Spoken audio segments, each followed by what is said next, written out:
हरे कृष्णा। तो अभी श्रीमद् भगवत गीता का हम लोग ये दिव्य ज्ञान सुन रहे हैं। तो दिव्य ज्ञान जो है भौतिक चीज़ों के लिए उपयोग नहीं होता है, वो आध्यात्मिक के लिए उपयोग होता है। बहुत जगह भागवतम में श्रीमद् भगवत गीता में आया है। तो हम लोग दिव्य ज्ञान सुन रहे हैं। अभी हम चौथा अध्याय पढ़ रहे हैं और श्लोक नंबर जो है 26 है। श्रोत आदिनेन्द्रिय अन्य संयम अग्नेशु जुहति शब्दादि विषय अन्य इंद्रिय अग्नेशु जुहति। अनुवाद: इसमें से कुछ विशुद्ध ब्रह्मचारी श्रवण आदि क्रियाओं तथा इंद्रियों को मन की नियंत्रण रूपी अग्नि में स्वाहा कर देते हैं, तो दूसरे लोग नियमित गृहस्थ इंद्रिय विषयों को नियंद्रियों की अग्नि में स्वाहा कर देते हैं। हरे कृष्णा। तो इसमें बताते हैं कि गृहस्थ और ब्रह्मचारी, जैसे समाज में वर्ग है, वर्ण है और आश्रम है। तो वर्ग जो है ब्राह्मण, क्षत्रिय, वैश्य, शूद्र, ये वर्ण हो गया। आश्रम ब्रह्मचारी, गृहस्थ, वानप्रस्थ, संन्यास। तो यहाँ दो चीज़ों के बारे में बताया गया है कि ब्रह्मचारी और गृहस्थ है। तो आज का टॉपिक यही है कि गृहस्थों का क्या कर्तव्य है और ब्रह्मचारी के क्या कर्तव्य हैं, और संक्षिप्त रूप में आपको बताऊंगा।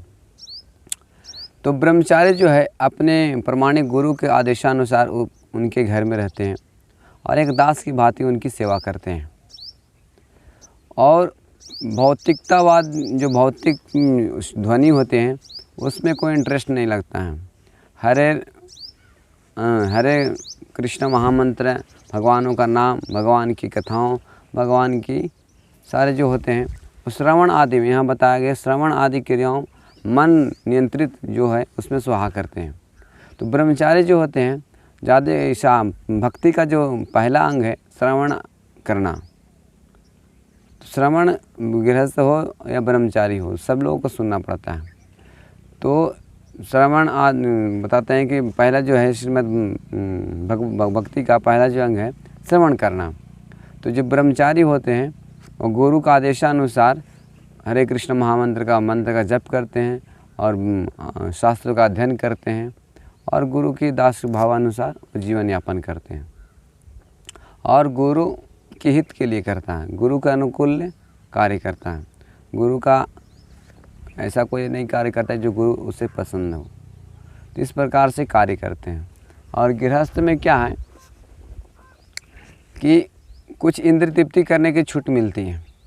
इंद्र तृप्ति मतलब भौतिक भोग करने के लिए, जैसे मैथुन क्रिया आदि होते हैं, तो उसमें छूट रहता है कि आप इंद्र तृप्ति उतना ही कर सकते हैं जो संतान उत्पन्न करने के लिए, भगवान के जो संतान उत्पन्न हो गए कृष्ण भावना भावित में, यानी कृष्ण का भक्त बनने के लिए उतना छूट मिलता है।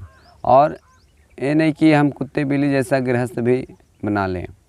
गुरु का आदेशार ब्रह्मचारी जो ट्रेनिंग लेने के बाद जब गृहस्थ बनते हैं, तो सारे जो गृहस्थ का जीवन रहता है वो गुरु के निर्देशन में वो भी रहता है कि गृहस्थों का क्या धर्म है। तो जब गृहस्थ बनते हैं तो उसको भी हम सीमित इंद्रियों से और भगवान की सारे इंद्रियों की सेवा में लगाना पड़ता है। तो उस प्रकार से गृहस्थों का यह धर्म होता है कि जो भी हम करते हैं, जितनी आवश्यकता है उतना ही हमको करना है। जैसे कोई नौकरी करते हैं, ऑफिस में जाते हैं, कोई बिजनेस करते हैं, तो भौतिकता में हमको थोड़ा सा जाना पड़ता है, भौतिकता वार्तालाप करना पड़ता है, लेकिन उतना ही हमको आवश्यकता के अनुसार ही हमको बात करना है। फिर आध्यात्मिक हमको कार्य करना है, जितना आवश्यकता हो उतना ही, क्योंकि संसार में सब तो भक्त है ही नहीं। हमको संसार में जाना है तो भौतिकता बात हुई बात करने पड़ते हैं। लेकिन जो ब्रह्मचारी रहते हैं, गुरुकुल में रहते हैं, उनको निर्देश दिया जा रहा है कि बस भगवान के ही गुणगान में लगा रहता है, श्रवण आदि में श्रवण करता है, कीर्तन करता है, श्रवण करता है। तो ध्वनि को आध्यात्मिक को ही सुनता है और दूसरा उसका कोई कार्य नहीं रहता है, और लोगों को भी ये बताता है। तो इस प्रकार से ये दोनों का कर्तव्य है, गृहस्थों का और ब्रह्मचारी को। तो इस प्रकार से हम भगवान की सेवा में लगे रह सकते हैं। हरे कृष्ण।